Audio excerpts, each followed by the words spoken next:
Hi guys, game wrapped up about 30, 40 minutes ago. I just got time to make a post game around 9 or 10 minutes. Um, yeah, this it was a weird game for me. I'm not as upset as I thought I would. Because this was a game you're coming in. You already have the attitude that like, man, we might get our asses kicked. This isn't gonna be a fun game. And then you see Christian McCaffrey break out a 72-yard run in the first minute of the game, and you're like, yeah, okay, this is that. I guess it's that type of day, right? You see him run, and you're like, oh, okay, I guess we're done. And then they score, but then you have Drew Lock come out, and he scores a touchdown like this. It's 7-7 like that. And then your defense starts playing the best football it's played in probably a month, where it just actually shuts down Brock Purdy in this the MVP candidate, may I add. Even though I think I have another video on that. I'll make another video on that, how I think it's dumb. But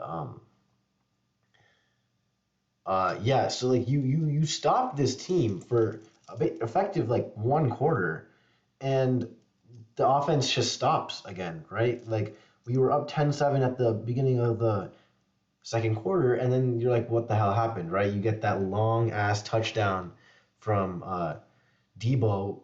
Debo, I'm pretty sure. Yeah, it was Purdy to Debo, and Jamal Adams just picks up Debo and just gets absolutely destroyed. Like, he just gets beat. And I can look at that and be like, okay, we can get a new safety, but I think that's the scheme right there. That's just showing that we did not have a person on Debo. Jamal Adams was not responsible for that. Maybe he was, and I have a whole nother tangent to get into with the Jamal Adams and Quandre Diggs. Like that is anyway. It's 14-10 and it's halftime, right? And you look optimistic because this we haven't maintained a close game with these Niners since like what that playoff game at halftime. It was kind of like that. This game was kind of like that in a way. But yeah, like you were able to hold Brock Purdy to like under. Well, yeah, he had 370 yards, but a lot of this is run after catch and just long plays. I don't think a lot of it is just by working on like just working the defense, like kind of a Joe Burrow type play. But yeah, you kind of like the yards and like completion won't show it, but like you picked him off. You picked Brock Purdy off in that second quarter, or I believe it's the second quarter, and you're looking up. Things are looking up, right? Drew Lock, he throws that interception. That was bad. The first one was bad. I don't think I can. That was kind of a hard throw. That was kind of just a bad placement from the ball. And that second one again, I'm not like that was the first one was bad from Drew Lock. The second one, I'm not putting on Drew Lock. He's gonna try to haul it up, and someone missed their protection. I think Charbonnet should have taken up Bosa. I'm not sure if it might have been Chase Young, but one of the edge rushers got to him, and he didn't see them because this is a blind spot. It's probably on the left side, and as he's throwing, he gets hit on the arm. He doesn't feel it, but the ball is shortened by a lot. So so then it's intercepted by Fred Warner, and then the Niners decide to be clowns today, and then like run around for a minute. And of course, no one ever sees Fred Warner pushing DK Metcalf in the back, but yeah, DK Metcalf gets ejected. I'm not gonna slam him for that. It's the end of the game. If you want to get ejected, get ejected. Like he might, like he's not getting suspended because he didn't hit someone. It's the end of the game. I understand the frustration, and like people have done this to DK since he's been in the league. And again, this is one of those times where I'm on his side. If you got to stand up for yourself in this game, and I don't care if you get ejected for it because frankly, the game was already over at that point, right? It was the interception, and the defense obviously can't hold its own, so that the game was over. Um, yeah, so offense started out well. Charbonnet had these two big runs in the first quarter, like two 23-yard runs each, and then nothing stopped. K9 got injured at the end. Again, now it's a different injury. It's like a heel. Lockett played surprisingly well, like 89 yards. That's pretty damn good. And he was kind of quiet, but he had a lot of like out routes and stuff like that he was able to get. Um, yeah, so and then DK, of course, he had that big ass grab in the first quarter, but then was quiet all game, and then there was two interceptions when he was targeted. Um, refs, I can't complain. These refs were fine. They weren't bad. In fact, they might have made some favorable calls for the Seahawks themselves, so I can't put that on the refs. The refs were actually good. But this 49ers team did not play their best game of football. Sure, the yards are insane, and the defense had like two, three, four sacks, two interceptions. That's a pretty good thing. But they didn't play their best game of football. They kept you in this game. It was 21-16, and your defense could not stop them. That's just saying more about the defense than the offense themselves. Yes, they could. They offense was stagnated for like a brief like 10, 15 minutes there between the second and third quarter. But what does it say about your defense that when your offense needs you to get a stop, you just allow this 40-yard touchdown? You can't stop Christian McCaffrey if your life depended on it. He gets the ball 8 yards in the backfield, and you have four people around him, and you can't bring him to a tackle there. You wait for him to get 8 yards so that two more people can join in, and it's still barely, you can still barely bring him down. And I don't know how many times, I don't know why they don't just exploit this, but the end around play and when like the Debo or Christian McCaffrey form like a bubble and kind of like get the ball and just like go out kind of like a toss play, we can't defend that for anything, man. They get like playoff game showed that last year too. They did so many of those plays and they got like 60-yard runs each time. So I don't know why we can't do that, especially if we're supposed to have a hard hitting safety in Jamal Adams. And I don't know what the hell Quandre Diggs is doing 30 yards in the secondary when he knows it's a run play. Like, get involved, bro. And like again, now I'll reach that tangent with the safeties. We need two new safeties next year. I'm happy with Jarek Reed taking over for Quandre Diggs, and we can draft a strong safety. It's honestly become a position of need. What Quandre Diggs, when George Kittle caught that pass, dude, you're a safety. You're supposed to be agile and athletic, okay? You cannot let a tight end out juke you. Receiver, I understand, but George Kittle is a huge guy. He's juking you, and you're just preparing. Like, you're just standing there. You're not advancing. You just stood there, and then you got beat, and then got up, and then just did not give any effort. And then Jamal Adams obviously got beat on that touchdown, which, I said it was about the scheme, but, it's the player also causing that to happen. So I don't know what's going on with their safeties. I think Witherspoon being out actually caused some of this because then Julian Love had to play nickel and a bit of Kobe Bryant too. But I hope Spoon's all right because I think he was fine, but then they had him like bandaged up in that sec. He was playing really well until that. I think Tariq Woolen played fine.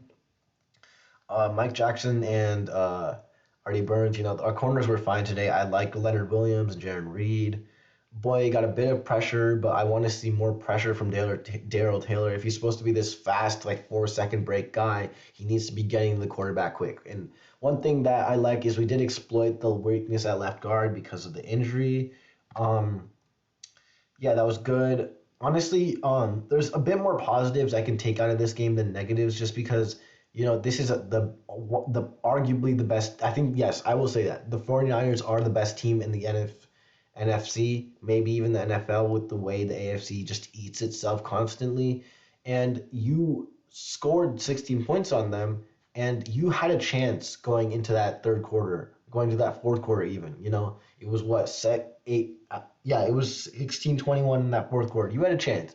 And I know people are going to be complaining about how, oh, Shane Waldron's not calling the right plays. I beg to differ. Okay, I think Shane Waldron called a great game when he was given the opportunity to. I think Pete saw the first touchdown. It was now like, let me run on first, second down, and then have a 3rd and 7 where Drew Lock is just left alone. We did that like 3 drives in this first half. Then we got the ball back, and then he was out of a funk. So then we had to go back to the Waldron system. We scored a touchdown, and then our defense just let up, which is supposed to be Pete and Clint Hurts thing. I don't know what is going on with that, by the way. How can you be like right above mediocrity in one half and then like all the way at the bottom in the other? I don't know how that happened. At least there was one half where the defense was like, okay, you're allowing only 14 points to the Niners at halftime. Maybe that's something positive we can take out of it. Nope, let's let them score 14 more points. Like you, at least it's not like the Dallas game where you're just like getting run over constantly. That's the one like kind of silver lining I can say. And honestly, I won't be surprised if that Eagles Hawks game comes down to like a field goal next week because these teams are similar. I know Seattle doesn't show it, but the losses they have to the Bengals, the Rams, the second time. Um, I'm trying to one second. Yeah, those two. That's already two games. If which we should have won, by the way. That we should have won the Bengals game. Should have won the Rams game. You know why we should have run the Rams game because I'm not going to say it, but you know why. So, we've had unlucky things. I don't think it's a sell all mode where like now we just go lose three, four more and go 6-11 and then get like like an eighth overall pick. So we can't even get like Drake May or anyone, right? I don't think we should do that. I think we have a real chance to beat Philly next week, and I know the line is going to be like -6 for Philly, -6 for Philly. No, I believe we can get it done. If Geno Smith especially comes back, listen, Drew Lock did well. He did well, but we want our starter back. And if we get Geno Smith back, if Sharby and Walker are both healthy, if Spoon comes back and is good, that game could be a pretty winnable game. It's at home. It's on prime time. You rarely mess up in prime time. And Pete Carroll doesn't want to have a 5-game losing streak. No one wants to have a 5-game losing streak. We have a 4-1 right now. No one wants to lose at home and get a 5-game losing streak. We're not that bad of a team, guys. Um, yeah. So good game, 49ers. We're now like what 0-5 against the Niners since Russ left. Or well, yeah, 0-5 because the playoff game included since Russ left. But you guys don't like just remember, and I think my post game video when I was actually at the Hawks Niners game a couple weeks ago was that like this is your window, Niners. This is your window. You fail this year, you're gonna have to cut some players to sign Ayuk. You're gonna have to cut some players to maintain Purdy eventually. This is your window. If you don't get it this year, then you're gonna fall into a world tomorrow. You know, like Kittle's getting old. Debo is, I don't even know what the hell. Ayuk is definitely your best receiver. You're definitely going to have to pay him unless you want to have him walk. How about, what if he signs with the Cardinals? You know? This is your window. So I understand you're beating us right now and we're 0-5 against you in the last 2 years. But just keep that in mind, Niners fans. Keep that in mind. You're in your window right now. As soon as you leave it, you're going to be a shit team. So, yeah, that's about it, guys. I'm not as disappointed as I thought it was. And yeah, I found more positives again. This is probably gonna be an unpopular take in the Seahawks community, but yeah, go Hawks, guys. See you there.